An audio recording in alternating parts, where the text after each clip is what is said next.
Sejam todos bem-vindos. Nesta aula nós iremos estudar conjuntos numéricos, primeiro ano. Introdução. Nesta aula nós iremos estudar um pouco sobre a história dos números, os conjuntos numéricos, união, intersecção e diagramas. Primeiro, eu tenho essa epígrafe que eu sempre gosto de usar nas minhas provas finais, prova de recuperação, que é: o maior derrotado não é aquele que fica reprovado ou em recuperação, mas aquele que prefere desistir do que permanecer na luta. Eu desconheço o autor, que é uma frase muito motivacional de você não desistir. Uma breve história dos números. Como surgiram os números? Surgiram com a necessidade de contar, de o homem quantificar as coisas. O homem sempre teve a necessidade de se organizar. Essa história partiu a partir do rebanho de ovelhas de um pastoreiro. Ele tinha um rebanho de ovelha e ele relacionava cada ovelha a uma pedrinha. Ou seja, se quando ele fosse colocar as ovelhas no chiqueiro, ele relacionava uma pedrinha a uma ovelha. Cada pedrinha equivalia a uma ovelha.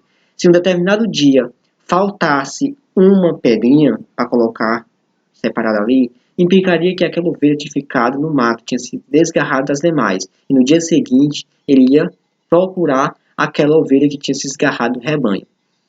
Lembrando que naquela época o homem não tinha a representação dos números. Ele não sabia representar o número 1, o número 2, o número 3. Não tinha aquela representação e tampouco o nome do número. Ou seja, esse aqui é o número 1, esse é o número 2, esse é o número 3. Não tinha aquele nome e nem a representação. Então o homem relacionava a ovelhas à pedrinha.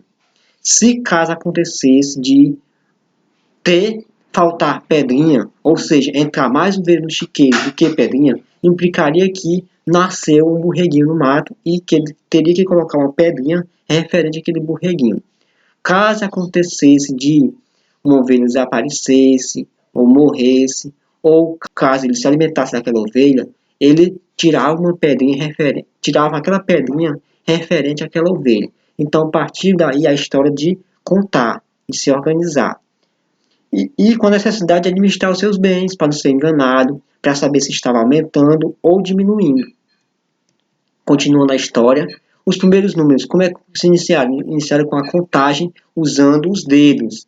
O sistema decimal, temos o sistema decimal, que é o nosso sistema. Foi usado também os riscos em madeiras e ossos. Também foram usados alguns símbolos para representar a quantidade. Temos aqui esses símbolos usados pelos egípcios. Desde muito tempo, o homem sempre teve a preocupação em contar objetos e ter registros numéricos. Desta preocupação surgiram os conjuntos numéricos, ou seja, a partir daí surgiram os conjuntos dos números. Então, a partir de agora, nós iremos estudar cada conjunto. Primeiro conjunto, o conjunto dos números naturais, que são os números usados para contar, para quantificar, para enumerar, são eles. Eles são contados a partir do zero. 0, 1, 2, 3, 4, 5. São os valores positivos, são os inteiros positivos. Então, esses são os números naturais.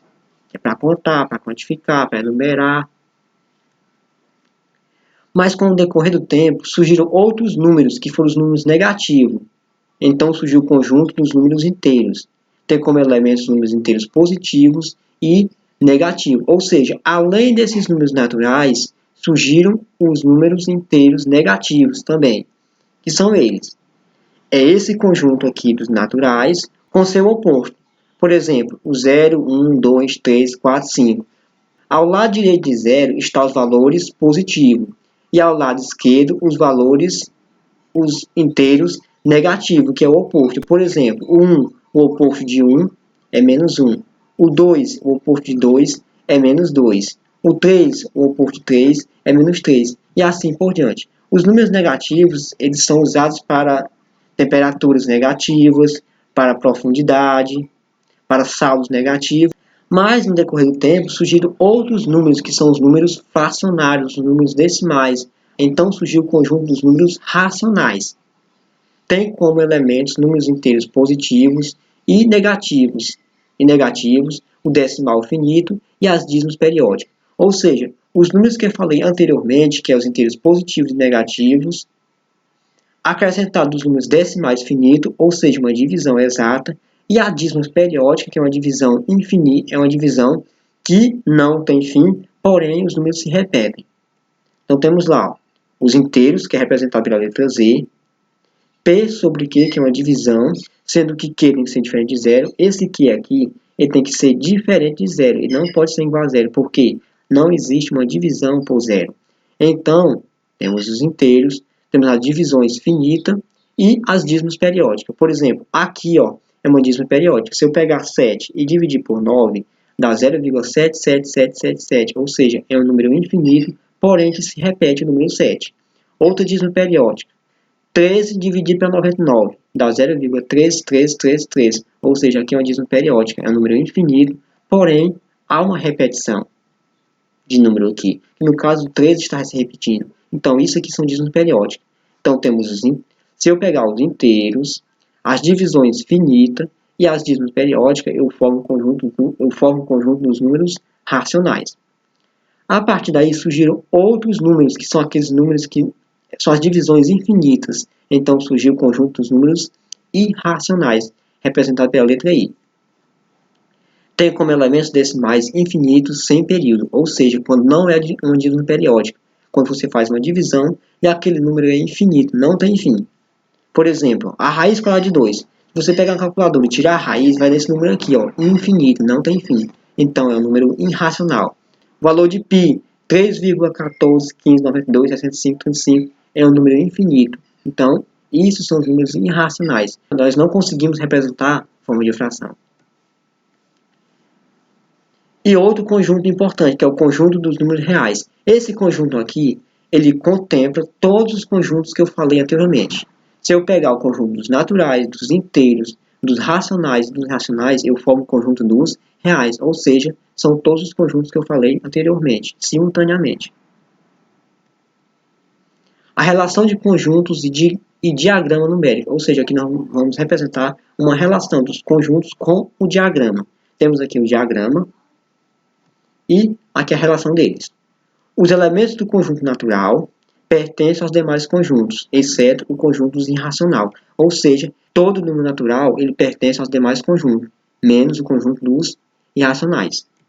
Segunda relação, o conjunto inteiro pertence ao conjuntos Q e R, ou seja, todo número inteiro ele pertence aos racionais e pertence aos reais, mas não pertence aos irracionais. Outra relação, o conjunto Q, que é esse conjunto aqui, ele engloba os elementos do conjunto N e Z simultaneamente, ou seja, o conjunto Q, ele engloba esses conjuntos aqui. Os elementos do conjunto I não se associam aos demais conjuntos, ou seja, esse conjunto aqui dos irracionais, ele não se associa a esses demais conjuntos aqui. Só que ele pertence aos reais, os irracionais eles pertencem aos reais. O conjunto dos reais é o resultado da união entre os demais conjuntos, ou seja, os naturais, os inteiros, os racionais e os reais. Foi o que eu falei anteriormente. O conjunto dos reais ele engloba todos os demais conjuntos, todos os outros conjuntos. Agora nós vamos estudar as operações. A união, o que é a união? É o conjunto união, são todos os elementos dos conjuntos relacionados, ou seja, você vai unir um conjunto com o outro conjunto. Por exemplo, aqui, ó, dados do conjunto A, temos o conjunto A, que tem os elementos 5, 6, 8 e 9, e o conjunto B, que tem os elementos 0, 1, 2, 3, 4 e 5, o conjunto união. A união, você vai unir esse conjunto com esse aqui. Então, temos aqui a união deles, ó. Temos aqui a união deles. Então, esse termo aqui, esse 5, ele é a intersecção. Então, a união será esse conjunto aqui, ó. Será o conjunto A. O A unido com o B será 0, 1, 2, 3, 4, 5. O 5, ele está tanto aqui como aqui. Então, ele vai ficar no meio, que é a intersecção. Aí, eu continuando, ó, o 6, o 8 e o 9. Então, a união é unir os dois sem repetir. Caso um número tiver... Caso um elemento esteja tanto em um como no outro, você só coloca uma vez. Não coloca duas vezes, três vezes, não. Só coloca uma vez. Então, ele só coloca uma vez porque ele é a intersecção. Operações com conjuntos. Continuando. Temos aqui a intersecção. Os elementos que fazem parte do conjunto intersecção são os elementos comuns aos conjuntos relacionados. Ou seja, é um elemento que pertence tanto a um conjunto como o outro. É chamado de intersecção. Por exemplo, Esses elementos aqui, ó, o 3, o 4 e o 5, eles são intersecções. Por quê? São intersecção porque ele pertence tanto ao conjunto A como ao conjunto B. Agora, se eu juntar todos aqui, eu formo o quê? A união. Então, no diagrama acima, percebemos que os elementos da intersecção são os números 3, 4 e 5, ou seja, isso aqui, ó. Então, é isso, a intersecção é isso. É os elementos que pertencem tanto a um conjunto como ao outro. Já a união é quando você junta os dois conjuntos. Operações com conjuntos. A diferença entre dois conjuntos. Dados dois conjuntos A e B, chama-se conjunto de diferença, ou somente diferença, entre A e B, o conjunto formado pelos elementos de A que não pertencem a B. O conjunto de diferença é representado por A menos B. Ou seja, são os elementos que pertencem a apenas um conjunto. Tem que ser exclusivo. Por exemplo, aqui, ó, os elementos 1 e 2, ele pertence apenas ao conjunto A. O 6 e o 7, ele pertence apenas ao conjunto B. Então, aqui é a diferença. Ó. A diferença de A menos B é isso, ó, que é que pertence a A menos o B. E B menos A também pode ser representado por B menos A. O conjunto A menos B é 1 e 2. Agora, o conjunto B menos A é esse aqui. Ó. E esse daqui é o quê? É a intersecção. Os números 1 e 2 pertencem exclusivamente ao conjunto A. Então, vocês têm que ficar atentos à palavra exclusivamente, porque tem que ser exclusivo de um conjunto. Então, a diferença é isso. Problema. Nós temos aqui nosso primeiro problema. Uma pesquisa realizada pelo Colégio Unicanto detectou que 500 alunos gostam de matemática, 700 de português e 300 das duas disciplinas. E 1.000 alunos afirmam não gostar de nenhuma destas. Nestas condições, quantos foram os alunos entrevistados? Primeira coisa a fazer, você não vai somar 500 mais 700 mais 300 mais 1.000. Por quê? Porque temos esse detalhe aqui, que 300 gosta tanto de uma disciplina como da outra. Então, por isso você não pode apenas somar. Então, vamos usar aqui o diagrama. Vamos usar aqui o diagrama. E aqui nós iremos colocar os que gostam de matemática, aqui os que gostam de português. A primeira coisa a colocarmos é a intersecção, que é os que gostam tanto de uma disciplina como de outra. Então, é o 300.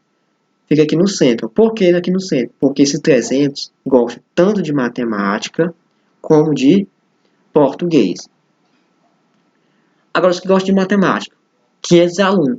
Só que desses 500 alunos, 300 já estão aqui inclusos. Então, aqui não será 500, será quanto? 200. Pronto. Aqui são os que gostam de português. Eu não posso colocar 700 alunos. Por quê? Porque 300 já estão inclusos aqui. Então, 700 menos 300 dá quanto? 400. Pronto. Pronto. E esses 1.000 alunos são os que gostam nem de uma e nem da outra. Então, eles vão ficar fora. De fora. Pronto. Então, temos aqui, ó, 300 que gostam tanto de matemática como de português. 200 que gostam só de matemática. 400 que gostam só de português. E 1.000 que não gostam nem de uma e nem da outra. Agora, nós podemos somar, ó, esses valores aqui. 200 mais 400 mais 300 mais 1.000, que dá quanto? 1.900 alunos. Então, 1.900 alunos é o resultado. Então, sugiro que coloquem no diagrama para poder resolver um problema como este. Temos aqui a resposta, viu? É necessário lembrar que todas as vezes que alguém gosta de duas ou mais coisas ao mesmo tempo, usaremos a noção de diagrama para a resolução. Ou seja, sempre que tiver um problema que a pessoa gosta de duas ou mais coisas, temos que usar o diagrama. Então, esse problema poderia ter vindo com 3 opções. Tipo filme. Gosta de um filme A, gosta do filme B, gosta do filme C, gosta de A e B, B e C, ou gosta dos 3, ou não gosta de nenhum. Então, quando tiver 2 ou mais opções, você usa o diagrama. Porque alguns problemas podem vir com 3 gostos ou 4 gostos, depende do problema. Então, era isso. Obrigado e até a próxima aula. Qualquer dúvida, pode perguntar nos fóruns ou naquela mensaginha da plataforma ou mandar um e-mail para mim. Meu e-mail é cicsantos2013@gmail.com. Qualquer coisa, é só mandar um e-mail, perguntando na plataforma, nos fóruns ou na caixinha de mensagem. Então, até a próxima.